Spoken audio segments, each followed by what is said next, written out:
ਵਾਹਿਗੁਰੂ ਜੀ ਕਾ ਖਾਲਸਾ ਵਾਹਿਗੁਰੂ ਜੀ ਕੀ ਫਤਿਹ। ਗੁਰੂ ਪਿਆਰੀ ਗੁਰੂ ਸਵਾਰੀ ਸਨਮਾਨਯੋਗ ਸਾਧ ਸੰਗਤ ਜੀਓ, ਅੱਜ ਦਾਸ ਜਠੇਰਿਆਂ ਦੀ ਮਨੌਤ, ਜਠੇਰਿਆਂ ਦੀ ਪੂਜਾ, ਇਹ ਕਰਨ ਦੇ ਨਾਲ ਇਨਸਾਨ ਦਾ ਕਿੰਨਾ ਭਾਰੀ ਨੁਕਸਾਨ ਹੋ ਸਕਦਾ, ਇਸ ਦੇ ਉੱਤੇ ਆਪਣੀ ਤਿਲ ਮਾਤਰ ਵਿਚਾਰ ਆਪ ਸਾਰੀਆਂ ਸੰਗਤਾਂ ਦੇ ਨਾਲ ਸਾਂਝਾ ਕਰਦਾ ਹੈਗਾ। ਔਰ ਸਭ ਤੋਂ ਪਹਿਲਾਂ ਆਪਾਂ ਦੇਖਦੇ ਹਾਂ ਕਿ ਇਨਸਾਨ ਜਿਹੜਾ ਹੈ ਨਾ, ਇਹ ਜਠੇਰਿਆਂ ਦੀ ਪੂਜਾ ਜਾਂ ਮਨੌਤ ਕਿਉਂ ਕਰਦਾ ਹੈ। ਅਸਲ ਦੇ ਵਿੱਚ ਕੀ ਹੈ ਕਿ ਇਨਸਾਨ ਦੇ ਅੰਦਰ ਜਿਹੜਾ ਸਵਾਰਥ ਵਾ, ਲੋਭ ਆ, ਇਹ ਬਹੁਤ ਕੁੱਟ-ਕੁੱਟ ਕੇ ਭਰਿਆ ਹੁੰਦਾ ਹੈ।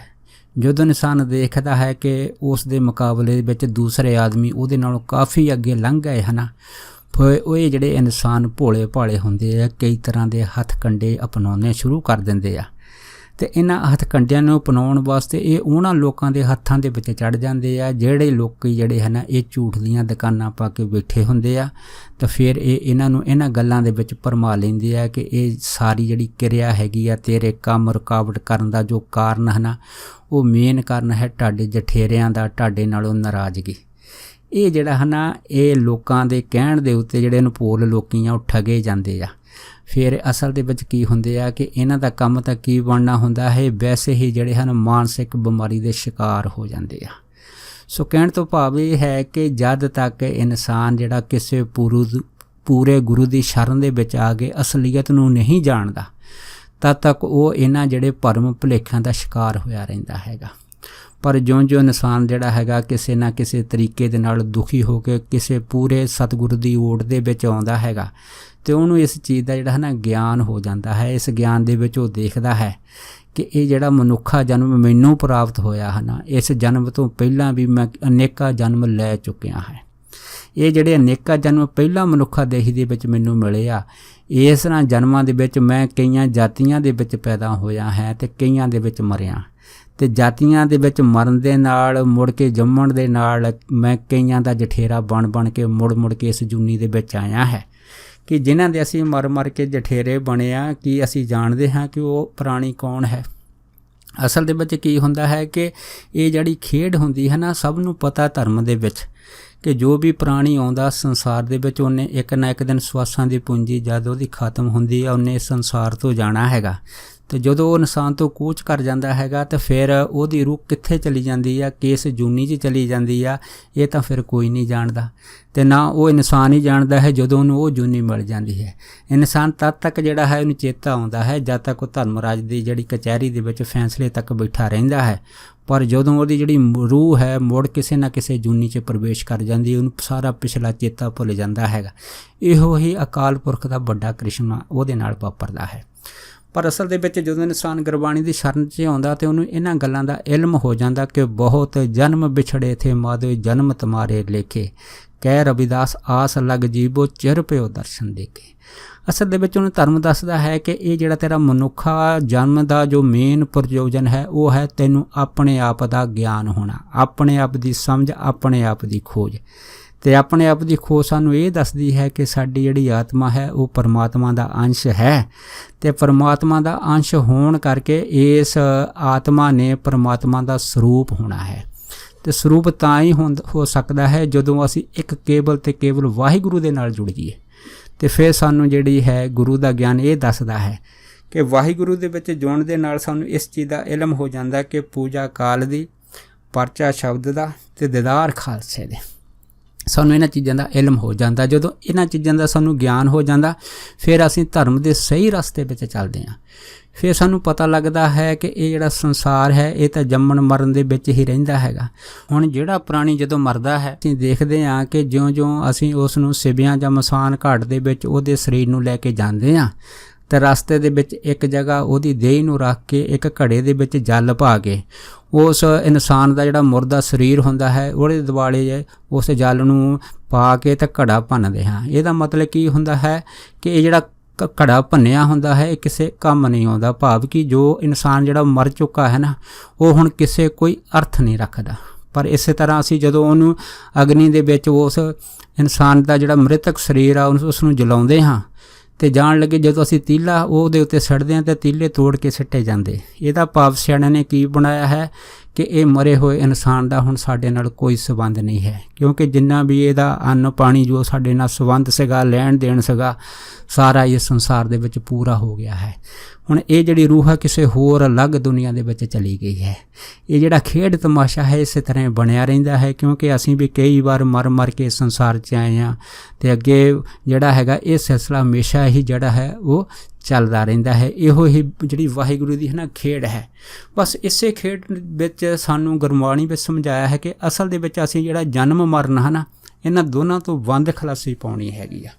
ਅਤੇ ਬੰਦ ਖਲਾਸੀ ਜਿਹੜੀ ਅਸੀਂ ਤਾਂ ਹੀ ਪਾ ਸਕਦੇ ਹਾਂ ਜਦੋਂ ਅਸੀਂ ਪੂਰੇ ਗੁਰੂ ਦੀ ਸ਼ਰਨ ਵਿੱਚ ਆ ਕੇ ਗੁਰੂ ਦਾ ਉਪਦੇਸ਼ ਕਮਾ ਕੇ ਆਪਣੇ ਜੀਵਨ ਨੂੰ, ਆਪਣੀ ਜ਼ਿੰਦਗੀ ਦੀ ਜਿਹੜੀ ਸਹੀ ਅਰਥਾਂ ਦੇ ਵਿੱਚ ਹੈ ਨਾ ਜੋ ਸਾਡੀ ਮੰਜ਼ਿਲ ਹੈ ਉਸ ਵੱਲ ਨੂੰ ਤੁਰ ਸਕੀਏ।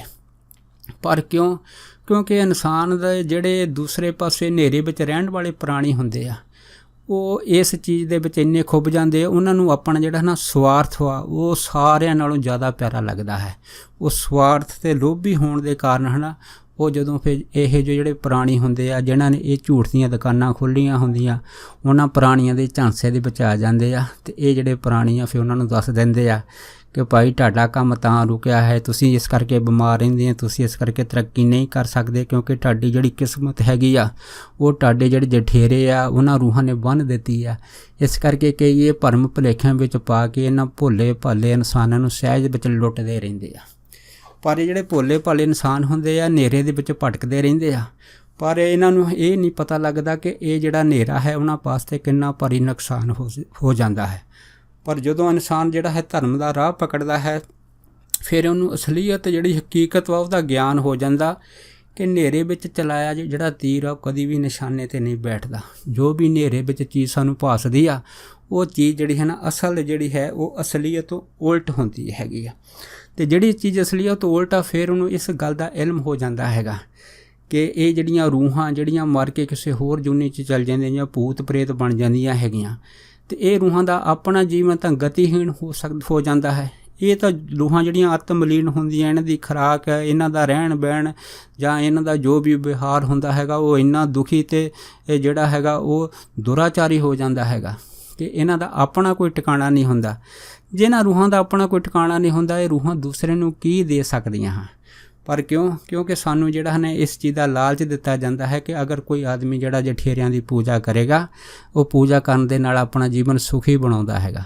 ਪਰ ਜੇ ਅਸੀਂ ਗੁਰਬਾਣੀ ਵਿੱਚ ਦੀ ਰੋਸ਼ਨੀ ਦੇ ਵਿੱਚ ਇਸ ਚੀਜ਼ ਦੇ ਇਲਮ ਨੂੰ ਜਦ ਦੇਖਦੇ ਹਾਂ ਤਾਂ ਸਾਨੂੰ ਪਤਾ ਲੱਗਦਾ ਹੈ, ਜਿਵੇਂ ਭਾਈ ਗੁਰਦਾਸ ਜੀ ਨੇ ਆਖਿਆ ਹੈ ਕਿ ਭੂਤਨ ਪੇ ਪੂਤ ਮੰਗੇ ਹੋਤ ਨਾ ਸਪੁੱਤੀ ਕੋ, ਜੀ ਕੋ ਪਰਤ ਸੰਸੇ ਤਿਆਗੇ ਹੋ ਨਾ ਤਿਆਗੇ। ਕਿ ਜਿਹੜੇ ਇਨਸਾਨ ਭੂਤਾਂ ਪ੍ਰੇਤਾਂ ਤੋਂ ਜਿਹੜੇ ਕਿਸੇ ਨਾਲ ਸੁੱਖ ਦੀ ਜਿਹੜੀ ਉਮੀਦ ਰੱਖਦੇ ਆ, ਕਹਿੰਦੇ ਉਹ ਕਦੀ ਵੀ ਜਿਹੜੇ ਸੁਖੀ ਨਹੀਂ ਹੋ ਸਕਦੇ। ਕਹਿੰਦੇ ਸੁਖੀ ਤਾਂ ਇੱਕ ਬੰਨੇ ਜਦੋਂ ਕਹਿੰਦੇ ਇਹ ਭੂਤ ਪ੍ਰੇਤਾਂ ਦੀ ਪੂਜਾ ਕਰਦੇ ਕਹਿੰਦੇ ਅਖੀਰ ਜਿਹੜੇ ਮਰਨ ਦੇ ਟਾਈਮ ਫਿਰ ਇਹਨਾਂ ਹੀ ਜੂਨੀਆਂ ਦੇ ਵਿੱਚ ਚਲੇ ਜਾਂਦੇ ਆ। ਜਦੋਂ ਫਿਰ ਇਹਨਾਂ ਜੂਨੀਆਂ 'ਚ ਚੱਲ ਜਾਂਦੇ ਆ ਜਿਹੜੀਆਂ ਪ੍ਰੇਤ ਰੂਹਾਂ ਹਨ ਫਿਰ ਇਹਨਾਂ ਨੂੰ ਆਪਣੇ ਨਾਲ ਮਿਲਾ ਲੈਂਦੀਆਂ, ਫਿਰ ਮੁੜ ਕੇ ਛੱਡਦੀਆਂ ਨਹੀਂ ਹੈਗੀਆਂ। ਸੋ ਕਹਿਣ ਤੋਂ ਭਾਵ ਇਹ ਹੈ ਇਹ ਜਿਹੜਾ ਬਹੁਤ ਵੱਡਾ ਭਰਮ ਭੁਲੇਖਾ ਇਨਸਾਨ ਦੇ ਜੀਵਨ ਦਾ ਇਹ ਇਹਨਾਂ ਰੂਹਾਂ ਦੇ ਮਿਲਾਪ ਦੇ ਨਾਲ ਇਹਨਾਂ ਰੂਹਾਂ ਵਰਗਾ ਹੋ ਜਾਣਾ ਅਤੇ ਆਪਣਾ ਜਿਹੜਾ ਅਸਲ ਜੀਵਨ ਹੈ ਉਤੋਂ ਕੋਹਾਂ ਦੂਰ ਚਲੇ ਜਾਣਾ। ਇਹ ਜਿਹੜੀ ਸਜ਼ਾ ਹੈਗੀ ਆ ਇਨਸਾਨ ਨੂੰ ਸਹਿਜ ਦੇ ਵਿੱਚ ਹੀ ਪ੍ਰਾਪਤ ਹੋ ਜਾਂਦੀ ਹੈ। ਕਿਉਂਕਿ ਅਸੀਂ ਸੁਲੇਮਾਨ ਜੋ ਪ੍ਰੇਤ ਸੀ ਸੰਤ ਬਾਬਾ ਈਸ਼ਰ ਸਿੰਘ ਹੁਣਾਂ ਦੇ ਟਾਈਮ ਦਾ, ਉਹਦੀ ਸਿਕਸ਼ਾ ਤੋਂ ਸਾਨੂੰ ਪਤਾ ਲੱਗਦਾ ਹੈਗਾ ਕਿ ਇਹ ਜਿਹੜੀ ਜਠੇਰਿਆਂ ਦੀ ਪੂਜਾ ਹੈ ਜਾਂ ਮੜੀ ਮਸਾਣੀਆਂ ਦੀ ਪੂਜਾ ਹੈ, ਇਹਦੇ ਵਿੱਚ ਉਸ ਜਾਤ ਵਾਲਾ ਜਿਹੜੀ ਪ੍ਰੇਤ ਹੁੰਦਾ ਇਕੱਲਾ ਉਹ ਨਹੀਂ, ਉਹਦੇ ਨਾਲ ਹੋਰ ਵੀ ਕਈ ਜਾਤਾਂ ਵਾਲੇ ਜਿਹੜੇ ਪ੍ਰੇਤ ਹੈਗੀਆਂ ਰੂਹਾਂ ਹੈਗੀਆਂ ਉਹ ਉੱਥੇ ਇਕੱਠੀਆਂ ਹੋ ਜਾਂਦੀਆਂ ਹੈਗੀਆਂ। ਅਤੇ ਉਹ ਜਿਹੜੀਆਂ ਕਈ ਜਾਤਾਂ ਦੀਆਂ ਰੂਹਾਂ ਜਦੋਂ ਇਕੱਠੀਆਂ ਹੋ ਜਾਂਦੀਆਂ ਹੈਗੀਆਂ ਤਾਂ ਫਿਰ ਉਹ ਜਿਹੜੇ ਜਠੇਰੇ ਹੈ ਫਿਰ ਕੀ ਭਾਵ ਰੱਖਦੇ ਆ। ਭਾਵ ਇਹ ਕੀ ਹੈ ਕਿ ਇਹੋ ਜਿਹੇ ਜਿਹੜੇ ਇਨਸਾਨ ਹੁੰਦੇ ਆ ਜਿਨ੍ਹਾਂ ਨੇ ਜਠੇਰਿਆਂ ਦੀ ਪੂਜਾ ਜਾਂ ਉਹਨਾਂ 'ਤੇ ਵਿਸ਼ਵਾਸ ਕਰਕੇ ਵਿਆਹ ਸ਼ਾਦੀਆਂ ਦੇ ਵਿੱਚ ਇਹੋ ਜਿਹੇ ਕੰਮ ਕਰਦੇ ਆ, ਅਸਲ ਦੇ ਵਿੱਚ ਕੀ ਹੁੰਦਾ ਹੈ ਕਿ ਇਹ ਇਹਨਾਂ ਦਾ ਇੱਕ ਜੋ ਆਪਾਂ ਕਹਿ ਸਕਦੇ ਹਾਂ ਕਿ ਇੱਕ ਮਨੋਰੰਜਨ ਟਾਈਪ ਹੀ ਜਿਹੜੀ ਗੱਲ ਚੱਲਦੀ ਹੈ। ਅਸਲ ਦੇ ਵਿੱਚ ਇਹਦੇ ਵਿੱਚ ਕੁਛ ਨਹੀਂ ਹੁੰਦਾ, ਕਿਉਂਕਿ ਇਹ ਤਾਂ ਇੱਕ ਕੇਵਲ ਪਾਣੀ ਦੇ ਵਿੱਚ ਮਧਾਣੀ ਮਾਰਨ ਵਾਲੀ ਗੱਲ ਹੈ ਕਿ ਪਾਣੀ ਵਿੱਚ ਮਾਰੀ ਮਧਾਣੀ ਜਿਹੜੀ ਹੈ ਉਹ ਕਦੀ ਵੀ ਘਿਓ ਨਹੀਂ ਕੱਢਦੀ। ਇਸੇ ਕਰਕੇ ਕਲਗੀਧਰ ਮਹਾਰਾਜ ਨੇ ਬਹੁਤ ਹੀ ਸੁੰਦਰ ਵਾਹਿਗੁਰੂ ਦੇ ਪ੍ਰਕਾਸ਼ ਦੇ ਵਿੱਚ ਸਾਨੂੰ ਇਹ ਗੱਲ ਦੱਸਣ ਦਾ ਯਤਨ ਕੀਤਾ ਹੈ। ਜਿਵੇਂ ਮਹਾਰਾਜ ਦਾ ਫਰਮਾਨ ਹੈਗਾ ਕਿ ਕਾਹੂੰ ਲੈ ਪਹਾਨ ਪੂਜ ਧਰਿਓ ਸਿਰ, कहूँ ले लिंग गरे लटाड़ो, कहूँ लख्यो हर बाची दिशा में, कहूँ पसां को शीस नवायो, को बुतान को पूजत है पस, को मृतान को पूजन तायो, कूर क्रिया उजर्यो सब ही जग, श्री भगवान को भेद ना पाया। कि सारा संसार, एक नहीं सारा संसार इस कूड़ की क्रिया दे विच फसिया होया। असल दे विच वाहिगुरू जी का भेद किसी ने नहीं पाया, क्योंकि वाहिगुरू जी का भेद जिहड़ा है ना पूर्ण सतगुरां दी शरण तो बगैर इंसान नूं प्राप्त नहीं हुंदा। इस करके ये चीज़ जिहड़ी है ना जरूरी है कि अगर जिहड़ा इंसान है केवल तो केवल एक दी टेक रखेगा, वाहिगुरू दी टेक रखेगा, तो वाहिगुरू दी टेक रखेगा तो वह जीवन जिहड़ा है ना सही मार्ग, सही दिशा 'च, सही मंजिल 'च जांदा हैगा। लेकिन ओहदी एक वाहिगुरू दी टेक नूं छड्ड के जो दूसरिਆਂ दी टेक वो धारण करेगा, ਉਹਦਾ जीवन हमेशा है ना नीवें पद्धर 'ਤੇ चले जाता। पर अंत ਵਿੱਚ ਜਦੋਂ ਉਹਦੇ ਸਵਾਸ इस संसार ਦੇ ਵਿੱਚ पूरे ਹੁੰਦੇ ਆ, फिर उस इंसान नूं पता लगता हैगा कि उन्हें अपने जीवन के जोड़े अनमोल सवास वा है ना इन्हां नेरियां दे विच रहण वाले जोड़े प्राणी है जिन्हां बारे वो बिल्कुल जानता नहीं हैगा, बस इस भटकणा दे विच खर्च कर दिते आ। ये जिहड़ा अनमूला जीवन मिलिया सीगा उन्हें ये व्यर्थ जिहड़ा हैगा गवा दिता हैगा। इस करके गुरबाणी ने फिर ये चीज़ जिहड़ी है इंसान नूं समझाई है कि अंतकाल जो मंदिर सिमरे, ऐसी चिंता में जो मरे, प्रेत जोन बल बल उतरे। कि इहो जिहड़े प्राणी है जिहड़े मुड़ के फिर इस संसार नूं चेते करदे आ कि दोबारा मैनूं मनुखा जन्म मिलेगा तो मैं फिर सुधारांगा। असल दे विच की हुंदा है कि इस समा निकल चुका हुंदा है, क्योंकि वो जिस जिहड़ियां रूहां जिन्हां रूहां दे नाल जुड़ियां हुंदियां फिर उन्हां ही रूहां दे घेरे दे विच फस जांदियां ते उहो जिहे ही है ना रूप अख्तियार कर लैंदियां। जिवें गुरबाणी दा फरमान है कि जैसा सेवे तैसा होवे, कि जिद्दां दा कोई जिहड़ा है ना सेवेगा उदां दा ही जिहड़ा है ना उहनूं ये चीज़ प्राप्त हो जाएगी। सो कहण तो भाव ये हैगा कि सानू हमेशा जिहड़ियां है ना ये कूड़ दी विद्या हैगी आ जां कूड़ दा डंबर हैगा, इस तो हमेशा परे रहना चाहिए। इसे करके महाराज सानू क्या है कि जाग ते जोत जपे निस्वास रेक, बिना मन नैक ना आने, पूर्ण प्रेम प्रतीत सजे, बरत गौड़ मड़ी मठ भूल ना माने। कि यह जी चीज़ों मनण वाला जिहड़ा आदमी हैगा मुड़ के फिर इन्हां दा रूप हो जाता केवल तो केवल एक जागत जोत अकाल पुरख का नाम जपना। अकाल पुरख का नाम जपांगे तो साडा जिहड़ा है ना बचाव हमेशा हो जाएगा। हाँ, गुरबाणी दे अंदर जिहड़ा है ना पूजा का विधान भी है। अगर पूजा करनी है तो सानू इस चीज़ का ज्ञान गुरबाणी विच हो जाता है कि सब तो बड़ा सतगुरु नानक जिन कल राखी मेरी। अगर सब तो बड़ा जठेरा है ਜਾਂ सब तो बड़ी उच्चम पदवी है तो केवल धन साहब श्री गुरु नानक साहब दी आ। तो जिन्हें गुरु नानक साहब महाराज नूं पूजा है, गुरु नानक साहब महाराज दे जिहड़े अपने दसे हुए उपदेश आ उन्हां उपदेशां नूं अपने जीवन दे विच धारिया हैगा ते उह ते चलण दा यतन कीता हैगा।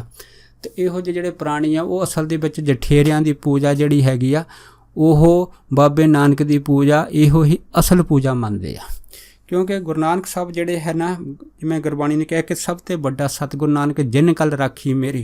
सब तो बड़ा गुरु नानक साहब हैगा जिन्हां दे किरपा सदका इस इंसान की राखी पूरे जीवन भर दे विच हुंदी आ। सो गुरु नानक साहब जिहड़े आ मूल वा जड़ है। तो जिवें संत बाबा नंद सोहना दे बचन आ कि अगर कोई प्राणी जिहड़ा है ना किसी जड़ जां मूल नूं पानी पा देवे फिर कहते उन्होंने पत्तियां पूजन की लोड़ नहीं होंदी, क्योंकि पानी जिहड़ा हैगा वो अपने आप ही पत्तियां तक पहुँच जाता हैगा। भाव की है कि जिन्हें गुरु नानक साहब महाराज नूं अपने जीवन दे विच खुश कर लिया हैगा, अपने आप दे उत्ते वाहिगुरू नूं रिझा लिया हैगा, तो फिर उहदे रिझण दे नाल दुनिया की कोई ऐसी चीज़ नहीं है, चाहे वो देवी देवते चाहे होर भी बड़ियां महाशक्तियां संसार दे विच हुंदियां, उन्हां दा जिहड़ा रिझणा है वो अपने आप ही हो जाता हैगा।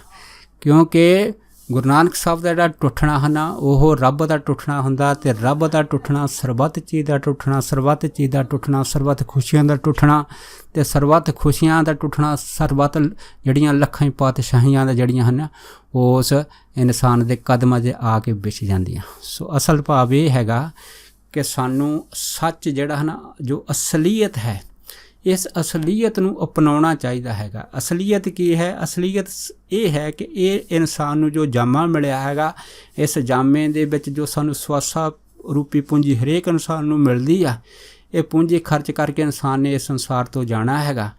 पर इस दुनिया दे विच आके अगर इंसान ने कोई चंगे कर्म कीते आ जिन्हां कर्मां दे कारण समाज दा भला होया, संसार दा भला होया, ਬਸ ਇਹ ਜਿਹੜੇ ਕੀਤੇ ਹੋਏ ਕਰਮ ਉਪਦੇਸ਼ ਆ ਇਹਨਾਂ ਨੂੰ ਆਪਣੇ ਜੀਵਨ ਦੇ ਵਿੱਚ ਅਪਣਾਉਣਾ। ਅਸਲ ਦੇ ਵਿੱਚ ਇਹ ਜਿਹੜੇ ਵੱਡੇ ਬਠੇਰੇ ਜੇਠ ਵਾ ਜਾਂ ਜੋ ਸਾਡੇ ਜਿਹੜੇ ਵੱਡੇ ਬਠੇਰੇ ਜਿੰਨੇ ਵੀ ਹੈਗੇ ਆ ਜਠੇਰੇ, ਇਹਨਾਂ ਦੀ ਅਸਲ ਦੇ ਵਿੱਚ ਇਹ ਪੂਜਾ ਹੈਗੀ ਆ।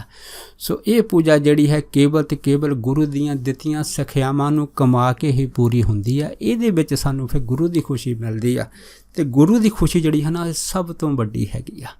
ਸੋ ਕਹਿਣ ਤੋਂ ਭਾਵ ਇਹ ਹੈਗਾ ਕਿ ਅਸੀਂ ਇਸ ਦੁਨੀਆ ਦੇ ਵਿੱਚ ਆ ਕੇ ਪੂਜਾ ਕਾਲ ਦੀ ਕਰਨੀ, ਪਰਚਾ ਸ਼ਬਦ ਦਾ ਅਤੇ ਦੀਦਾਰ ਖਾਲਸੇ ਦੇ, ਤਾਂ ਜੋ ਜਿਹੜਾ ਸਾਡਾ ਜੀਵਨ ਆ ਉਹ ਸੁਨਹਿਰੀ ਬਣ ਸਕੇ। ਸਾਨੂੰ ਇਹ ਜੋ ਮਿਲਿਆ ਜਾਮਾ ਹਨ ਅਸਲ ਦੇ ਵਿੱਚ ਇਸ ਜਾਮੇ ਦੀ ਜੋ ਅਸਲੀਅਤ ਹੈ ਕਿ ਪਈ ਪ੍ਰਾਪਤ ਮੋਨਕ ਦੇਰੀਆ ਗੋਬਿੰਦ ਮਿਲਣ ਕੀ ਇਹ ਤੇਰੀ ਵਰੀਆ, ਅਵਰ ਕਾਜ ਤੇਰੇ ਕਿਤੇ ਨਾ ਕੰਮ ਮਿਲ ਸਾਧ ਸੰਗਤ ਭਜ ਕੇਵਲ ਨਾਮ। ਇਹ ਜਿਹੜੀ ਅਸਲੀਅਤ ਆ ਸਾਡੇ ਜੀਵਨ ਦੇ ਵਿੱਚ ਧਾਰਨ ਹੋ ਸਕੇ ਤਾਂ ਜੋ ਸਾਡਾ ਲੋਕ ਵੀ ਅਤੇ ਪਰਲੋਕ ਦੋਨੋਂ ਸਹੇਲੇ ਹੋ ਸਕਣ। ਸੋ ਇੰਨੇ ਬਚਨ ਕਰਦਾ ਹੋਇਆ ਦਾਸ ਖਿਮਾ ਦਾ ਜਾਚਕ ਹੈ ਜੀ। ਹੋਈਆਂ ਭੁੱਲਾਂ ਚੁੱਕਾਂ ਦੀ ਖਿਮਾ ਬਖਸ਼ਣੀ। ਸੋ ਫਤਿਹ ਬੁਲਾਓ ਜੀ। ਵਾਹਿਗੁਰੂ ਜੀ ਕਾ ਖਾਲਸਾ, ਵਾਹਿਗੁਰੂ ਜੀ ਕੀ ਫਤਿਹ।